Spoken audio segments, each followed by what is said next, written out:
आज बांग्लादेश क्या हो गया? भारत के खिलाफ उसने धर्म की लड़ाई झोंक दिया। बांग्लादेश के जन्म लेने में किसने हेल्प किया? जो इंसान खराब रहेगा ना, तो आज आपसे लड़ रहा है तो कल किसी और से लड़ेगा। और इनकी पार्टी आवामी लीग सेना मार काट मचा दी यहाँ पर। तब यहाँ पर भारत ने अपनी सेना, नौसेना, थल सेना, तीनों सेना लगा दिया बांग्लादेश के अंदर।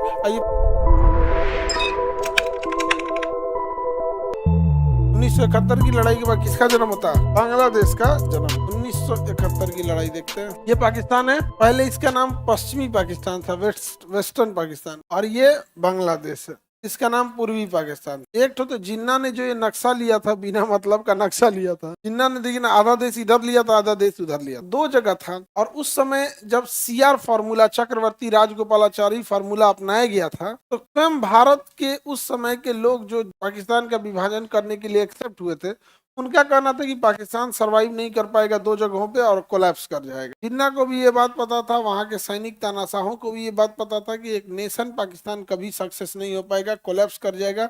इसलिए इसे जिंदा रखने के लिए क्या चाहिए, तो उसने धर्म की लड़ाई झोंक दिया। अब यहाँ पर पाकिस्तान जब यहाँ बना, तो ये एरिया था ईस्ट पाकिस्तान, और यहाँ बंगाली भाषा बोली जाती, और उधर वाला एरिया था पाकिस्तान, वेस्ट पाकिस्तान। तो क्योंकि वेस्ट पाकिस्तान मेन लैंड पर था, मेन लैंड पे था, राजधानी उधर ही थी, संसद भवन उधर ही था, तो वो लोग अपना दबदबा चाहते थे। और पाकिस्तानी, देखिए, जो इंसान खराब रहेगा ना, तो आज आपसे लड़ रहा है तो कल किसी और से लड़ेगा। कलेसी आदमी हमेशा कलेश करते रहता है, कभी सही नहीं होगा। कुछ कलेसी लड़का होता है सब आपके हॉस्टल में, एक दो को मिलेगा सब, लॉज वाला में लड़का सब कलेसी लड़का मिलता है। गर्ल्स, आप लड़की लोग को कलेसी लड़की खूब मिलेगी। हाँ, कलेसी खूब मिलेगी, जब देखो बढ़िया चीज खराब कर देगी। हाँ, एकदम नाना तो भौजाई देखते हैं, एकदम कलेश भइल रहेगा, मत पूछिए आप एकदम। तो पाकिस्तानी जो थे सब, उनको अंदर जो देश निर्माण किए थे, वो यह कह कर निर्माण किए कि हमारा धर्म अलग है, हमें अलग देश चाहिए, हम श्रेष्ठ। जब उनके पास अलग देश मिल गया, तो धर्म की यही खराबी है। देखिए, उस कट्टरता इतना सिखा दिया कि अब अलग देश मिल गया, अब तो बनाओ, विकसित हो। अब यहाँ के बंगाल के लोगों का, तक ये बंगाली बोलता है। अच्छा, यहाँ पर पाकिस्तान का है पंजाब, जैसे इंडिया में पंजाब है ना, वैसे वहां पंजाब है।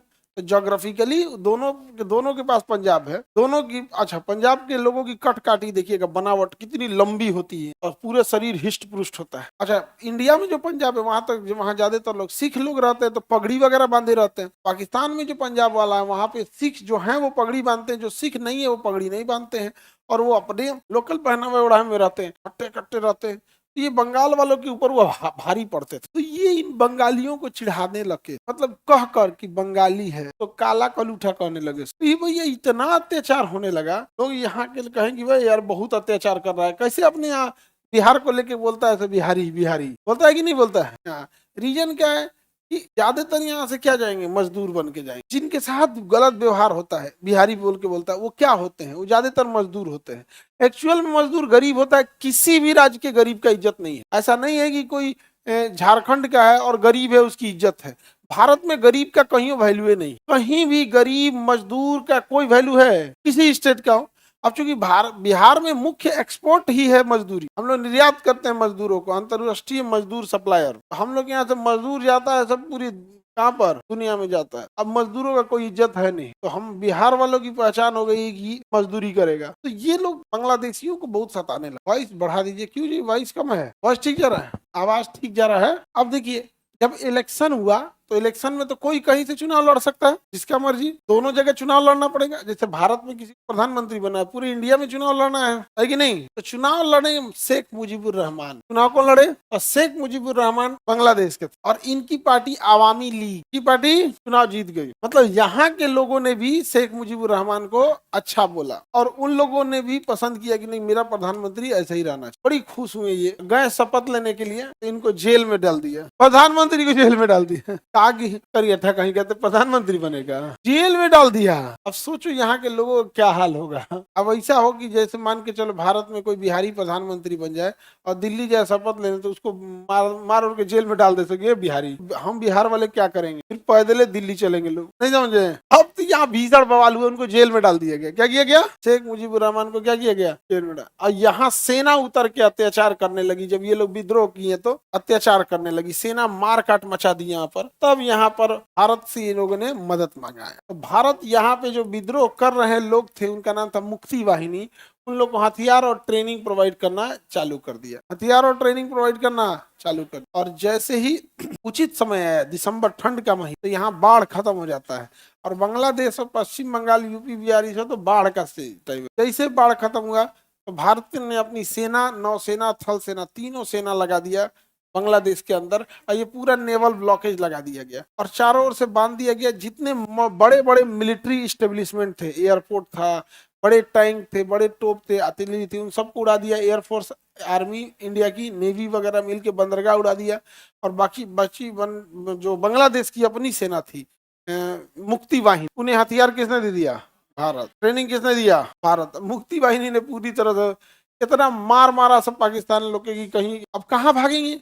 आपके देश की जनता आपको मार रही है और बाहर से इंडिया मार रहा है, घेर लिया यहाँ पे। और यहाँ पर सैम मानेकशॉ ने 93,000 सैनिकों को सरेंडर कराया था, 93,000 सैनिकों को सरेंडर कराया। और यहीं पे जब सरेंडर किया गया तो एक शर्त रखा गया था और कहा गया अब हम लोगों के बीच 1971 की लड़ाई को खत्म करने के लिए 1972 में एक सम्मेलन, समझौता होगा, नाम रहेगा शिमला समझौता। कौन सा समझौता? शिमला समझौता। कौन सा समझौता? शिमला समझौता हुआ। इसी शिमला समझौते में कहा गया भारत और पाकिस्तान कभी भी किसी तीसरे व्यक्ति को नहीं लाएंगे बीच में, जो कुछ डिसीजन होगा द्विपक्षीय होगा। कैसा होगा? द्विपक्षीय होगा। और शेख मुजीबुर रहमान को छोड़ा जाएगा, बदले में भारत इन 93,000 सैनिकों को क्या करेगा? छोड़ेगा। तो भारत ने इन 93,000 सैनिकों को छोड़ा।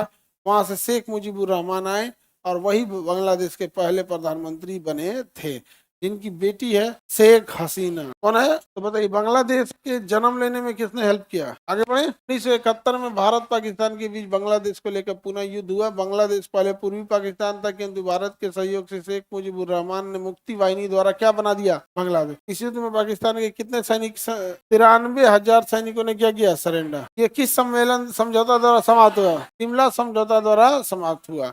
उस समय भारत की प्रधानमंत्री थी, हाँ, जुल्फिकार अली भुट्टो। कहाँ के थे? पाकिस्तान के। कोई प्रधानमंत्री थोड़े होता था, सब सेनापति होता था सब, और वही जाके क्या करता था? सब पद कब्जा कर लेता है। 1972 में पाकिस्तान से अलग होकर क्या बन गया? बांग्लादेश। क्या बन गया? बांग्लादेश। आज बांग्लादेश क्या हो गया? भारत के खिलाफ हो। आज बांग्लादेश किसके खिलाफ हो गया? भारत के खिलाफ।